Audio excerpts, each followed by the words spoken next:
Hey guys, what's up? Welcome back here to today's edition of Intuitive Angling, and really appreciate you guys coming by the channel and taking some time out of your day to watch the videos. Always very grateful for that. And guys, today we're going to be talking about putting action on lures with a spinning rod. A lot of people don't know it, but there's about a dozen different ways, probably more than over a dozen different ways about how you can manipulate lures with different type of action on a spinning rod. So what I'm going to try to do in today's video is I'm going to try to give you guys what all those different techniques are and what lure categories that they apply to in today's video. I think it's going to add up to a lot more strikes for you guys because the stuff I'm going to show you really helps your bait become more realistic. And right on clue, that dang train comes by. I don't care, guys. I could come out here at 2 o'clock in the morning and that dang train would come by when I start up a video. So unbelievable. We got a really active train track across the field from where we live here, so hope it doesn't interfere too much with the audio. Also, guys, before we get started, I just want to give you a quick reminder. You may have heard me talk about it, that we started up our Fish the Moment lake map breakdowns again. These are lake map breakdowns that I built for Johnny Schultz and Fish the Moment on his website. And breakdowns, man, these things have taken me years to make. They give you 40 GPS waypoints that you can go to, gives you tips and advice on how to fish each spot, and then you can duplicate that through your own creativity and research. You can download them right to your depth finder. So I'll put the Fish the Moment Lake Map Breakdown link in the description of the video if you guys want to check them out. Really appreciate that. Okay guys, spinning rods, man, it's like they've always been a big part of my game, but anymore it's like with all the different diversity and lure categories you have and different type of finesse tactics, I'm going to say that probably half of the year I use a spinning outfit, and I think a lot of pro anglers and tournament anglers do. Spinning outfits are extremely versatile, but there's a lot of different ways that you can work lures on, so that's what I want to talk about in today's video. So first of all, let's talk a little bit about the rod. I think one of the keys in order to manipulate a lure really good with your wrist is you got to have the right rod and the right action. Out of all the rods that I've tried, as far as lengths go, I prefer a 6 foot 11-inch rod. I think when I use a 7-foot spinning rod, I feel like it's a little lethargic as far as being able to snap a lure. So I really like that 6'11". That difference between the 6'11" and the 7-inch length makes a big difference in what you can do with the rod. And guys, my favorite anymore, I've started using this about a year ago.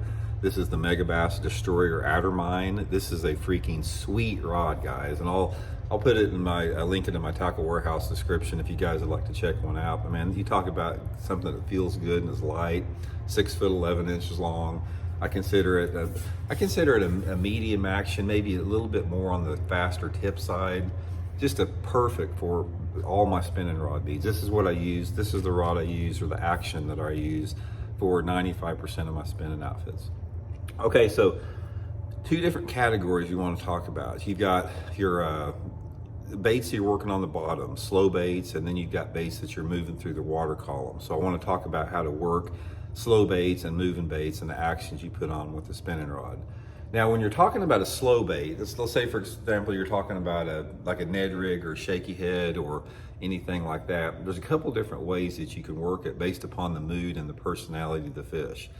If I'm fishing a shaky head, a Ned rig, or a drop shot, or maybe even like a little finesse jig, or even a little Texas rig worm, jig head worm, anything that I'm trying to keep on the bottom, my favorite technique, guys, is I'll make the cast out there, let it hit the bottom, and then I sort of shake it a little bit on a slack line like that. You don't shake it much. What you want to try to do is you want to try to sort of vibrate it. So sit there like in one spot with a tight line. Make sure your line's tight and just vibrate it without reeling the handle. And after you vibrate it or shake it like that for probably 8 or 10 times, just lift up on it like that, which is gonna pull that bait across the bottom. Take up the slack again and start doing it again. Just shake it like that 8 or 10 times and then pull it, drag it like that, shake it like that. I have found that technique, when you're working a finesse bait on the bottom, any type of finesse bait, that's going to really, really attract a lot of strikes under most conditions. Now, sometimes they want something a little bit more aggressive. And one of the things that you're gonna find when you're fishing finesse baits, the water visibility has a lot to do with how fast or how slow or how big a hops the bass want.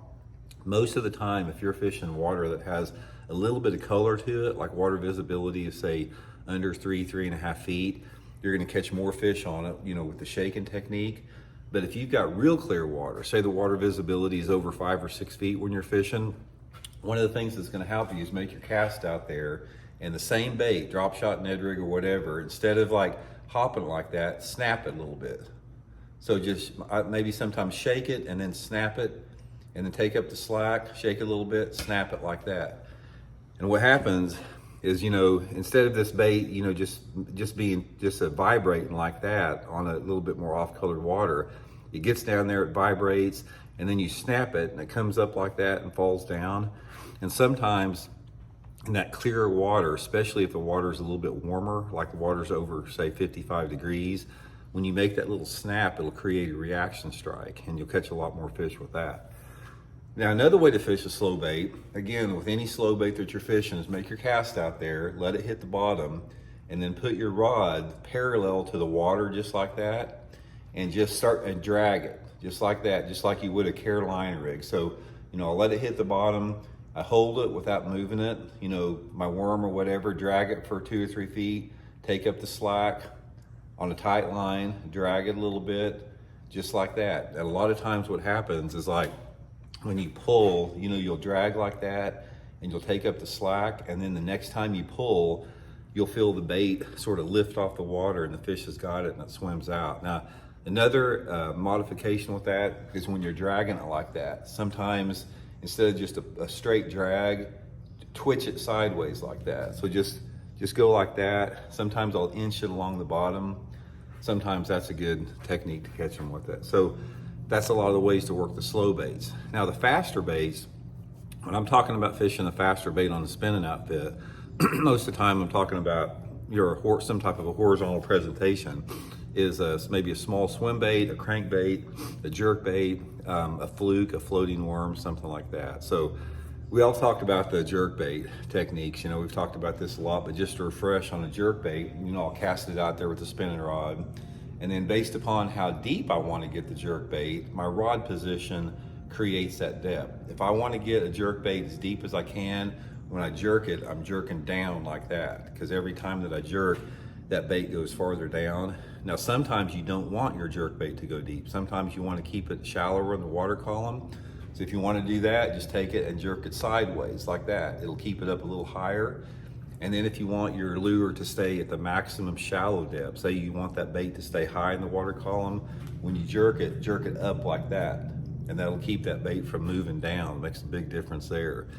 Floating worm or fluke, any type of a soft plastic jerk bait like that, one of my favorite techniques, I throw it out there, just let it hit the water, and then I just twitch constantly and reel, just like that. Never stop it. Once in a while I may kill it, but it's just like this, twitch, twitch, twitch, twitch, reel it.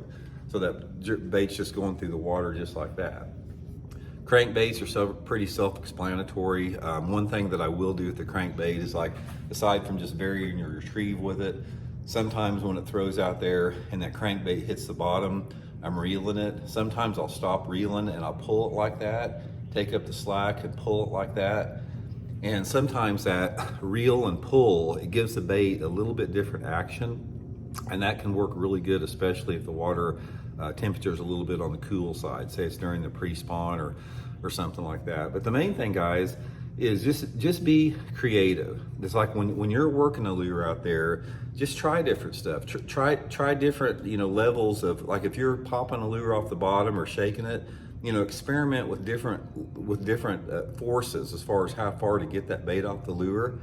Experiment with how fast you reel, the cadence of your reel, speed of retrieve, because a lot of it you don't really know. It's like, you can give me a set of conditions and I can tell you guys, okay, this is how you need to manipulate your lure, your jerk bait or your worm or whatever.